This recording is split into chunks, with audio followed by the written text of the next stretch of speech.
Greetings, fellow action figure connoisseurs, and welcome to another episode of Digital Caveman Presents Star Wars Wednesday. I, as always, am your host, the Digital Caveman, and today I will be presenting you with Star Wars The Black Series Archive Edition Dengar. Thank you for watching this video, or any of my other videos that you may have run across, which I hope is all of them. Only support from viewers like you make this programming possible. Each view does count, and I do appreciate each and every single view that I receive. Thank you, and thank you so very much for supporting this channel through viewing. Comment below, like, share, subscribe if you'd like to see more reviews, or just help the channel out further, or both, that's even better. And don't forget to ding that bell so that in the future you will be notified as my new content becomes available. And with all that said, let's get into it. Let's begin things by taking a look, as we normally do, at the packaging. And, you know, it's pretty standard Archive Edition packaging. Assortment number, Star Wars The Black Series, Archive, Dengar. Warning, don't stick things in your pie hole that don't belong there. 4 and up, and that nice, you know, classic Black Series artwork. And nice big blister card showcasing most of the figure and accessories. And on the bottom, small print, fine print, legalese print, made in China print, symbols I'm not going to learn, and a barcode. Then on the back, some more of that nice classic Black Series artwork, and then the original packaging and figure in box. Star Wars The Black Series. He was originally released in 2018. Dengar. Crude and slovenly, Dengar was nonetheless an effective bounty hunter. While some hunters prided themselves on finesse and style, Dengar preferred firepower and destruction. There it is in some other languages. And something that's not available everywhere, I guess. Attention, don't stick things in your French pie hole. Achtung, don't stick things in your other language pie holes that don't belong there. Don't give it to babies. Disney print, Hasbro print, some more made in China print, and small print, fine print, legalese print stuff. And that, my friends, completes a look at the packaging. Let's take a look at the figure and his accessories. And handy dandy tweezers, let's take a look at the accessories. And here we go. I don't think we've seen this particular pistol before. It's rather neat looking. Flared out at the tip. Nice molded details in there. And it's all molded in plastic, no paint apps on it. So it's very cool looking. And here we have his rifle, which is nothing new. You can see mine looks like it's got some stress marks on it. Right here at the top and bottom of the trigger guards, where I've had it in his hand. So that could be a future issue. But again, nothing new. We've been getting this since, like, what, the second wave of Black Series, or was it the first wave? I don't even remember. That's how long we've been getting this particular mold. I mean, there's nothing wrong with it other than the bipod doesn't fold out. That would be a nice addition going forward. Hasbro, if you ever redesign this particular item. Then we have his backpack. It's got 2 little straps that they don't really plug in on the sides, but they kind of do too. But here's the main plug for it right here. But nicely detailed, nice paint apps. And, you know, it's a backpack full of junk. Looks like it used to be a proton pack. Dengar, are you one of the original Ghostbusters? Yes, I'm Ray Stantz. No, you're not. Now let's take a look at the figure, and we can see, you know, I don't have the original release of Dengar. But from what I understand, there's not much difference between this one and the other. They did use the photoreal on this one's face. I don't think they used it on the original's face. But he's still as ugly as can be. But it's a nice sculpt, and it does have nice print on it. So that's nice. Nice little mummy wrap there on the head. Some paint chipping added on the chest armor, crotch, thighs. Not much to say about the back, but you know, it's Dengar. You know, nice molded details here in the armor. It's got some pouches, some armor up here on the shoulders and on the forearms. Let's take a look at his articulation. And he doesn't really look up. He doesn't really look down. He's got slight waggle, and that's it. No chicken neck. Can do the full exorcist. At the shoulder, 360 degree rotation. And the arm comes out to about 90 degrees. And as you can see, his shoulder piece here goes up under the strap here for the armor. Hinge and swivel at the elbow. Swivels around 360 degrees and gives you pretty good range on that bend. 360 degrees at the wrist on an in and out hinge, and on the other side it's an up and down hinge. Awesome. Cut here at the mid abdomen. It's on that ball joint, and he gives him some hula, bends, tilts back about that far, crunches forward slightly, and he does rotate 360 degrees there because nothing at the waist. The belt is a separate piece, so you can adjust it a little bit if you need to. He gives you that much for the splits. There is a cut at the upper thigh that gives you full 360 degree rotation.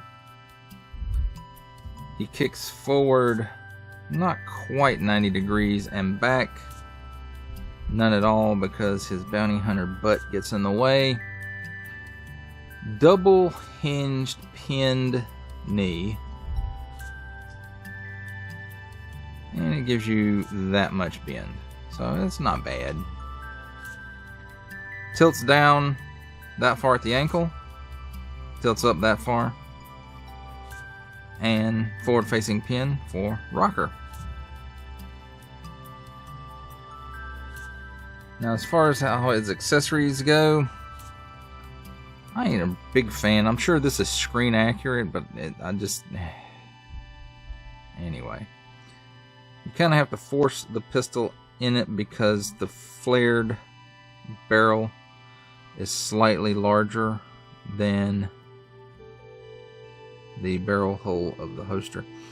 And it's supposed to kind of sit in like that, but it ends up leaning forward, which I'm sure is an issue that the original also had. As far as his rifle goes, just kind of get it down there in his hand, twist it so his finger goes in the finger guard, kinda doesn't quite reach all the way, and then his other hand, just clip on there wherever you'd like.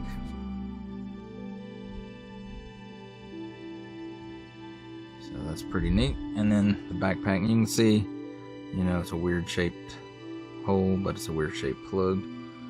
Just make sure these straps on the side are out. Then plug the backpack in. You might have to lift the arms up just a little bit, but you can see there's kind of a notch right here that matches up with the notch here, and you can see, maybe you can see, there's kind of a hole right there in his chest armor where you just kind of slip that in, and it just kind of sits there. It doesn't really clip in. And then you pretty much got the same thing on the other side.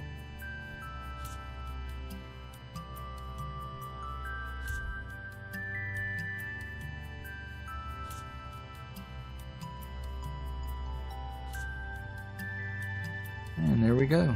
There's Dengar and his accessories all stored together. There we go. That's a look at the figure and his accessories.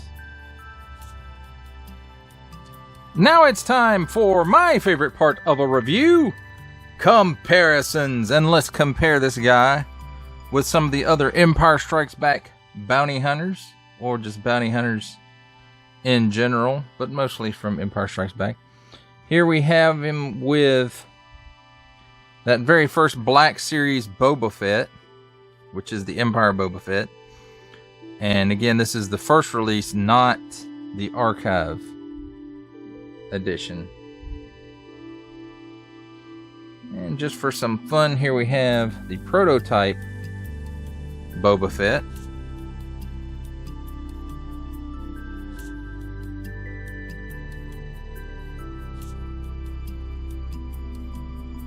And here we have the Deluxe Return of the Jedi Boba Fett. That does it for Boba Fett's. Here he is with Zuckuss.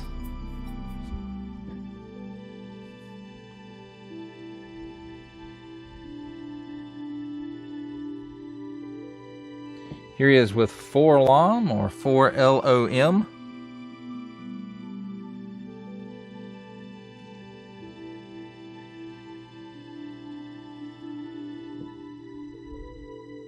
And here he is with Bosk, which is not the archive edition, but the original release. And the Zuckuss and Forlom are not the Amazon pack. They are the single releases of those figures.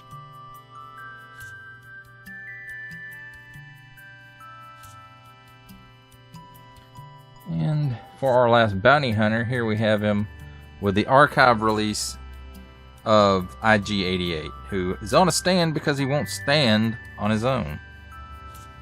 For some reason, he keeps falling over. Poorly balanced droid.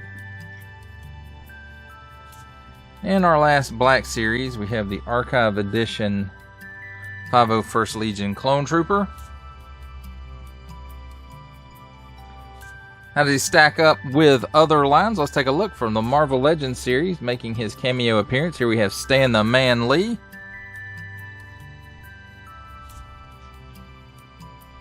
From the G.I. Joe Classified series, we have the Hasbro Pulse exclusive Regal variant Cobra Commander.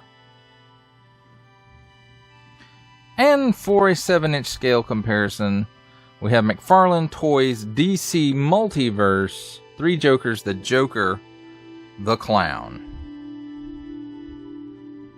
And that, my friends, completes our look at comparisons. For final thoughts on Star Wars The Black Series Archive Edition Dengar,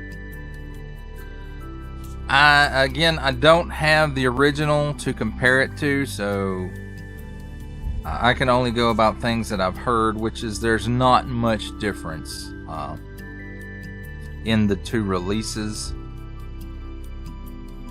I basically think that they just included Dengar in the archive wave to get him back out there for people who weren't able to obtain him the first time, like me. It's a nice looking figure. It's Dengar.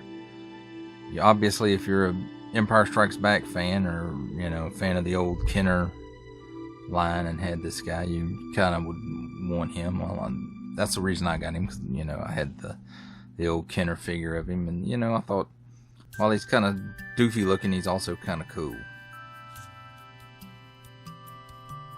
in a weird way. I don't know. But anyway, that does it for the review, really. I hope you enjoyed it.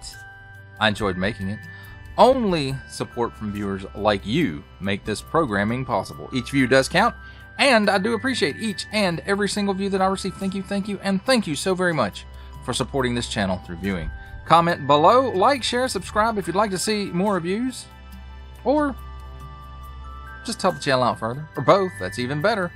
And don't forget to ding that bell so that in the future you will be notified as my new content becomes available. That's a wrap, folks. I'll see you next time.